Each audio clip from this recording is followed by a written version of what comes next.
কৃষ্ণনগরে এসে মহুয়া মৈত্রকে কটাক্ষ রুদ্রনীলের। দেখুন, উনি খুব মানসিকভাবে বিপর্যস্ত রয়েছেন।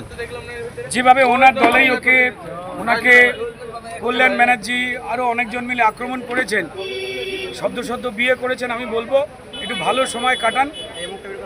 আপনি তো কৃষ্ণনগরের কথা কোনোদিন ভাবেনও না, এবং কৃষ্ণনগরে আপনার দলেরই এমএলএরা আপনার অত্যন্ত বিরোধী।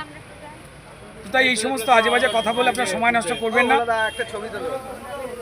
বিবাহিত জীবনের কয়েকদিন একটু আনন্দ উপভোগ করুন। নিশ্চয়ই ওনার দলের লোকজন ওনাকে যে আক্রমণ করে তৃণমূল, সেগুলো করা কম করে দিলে দেখবেন উনি আবার ভালো হয়ে গেছেন, এসব কথা বলছেন না। ডক্টর শ্যামাপ্রসাদ মুখার্জির জন্মদিবস উপলক্ষে নদিয়া কৃষ্ণনগরে এসে কৃষ্ণনগরের সাংসদ মহুয়া মৈত্রকে কটাক্ষ বিজেপি নেতা তথা অভিনেতা রুদ্রনীল ঘোষের। এদিন কৃষ্ণনগর পোস্ট অফিস মোড়ে ডক্টর শ্যামাপ্রসাদ মুখার্জির স্মরণে একটি অনুষ্ঠান ছিল। নদিয়া উত্তর সাংগঠনিক জেলা বিজেপি সেখানেই উপস্থিত হয়ে রাজ্যের শাসক দল এবং রাজ্য সরকারকে একযোগে কটাক্ষ করলেন রুদ্রনীল। ব্যুরো রিপোর্ট, নিউজ দিগন্ত বার্তা।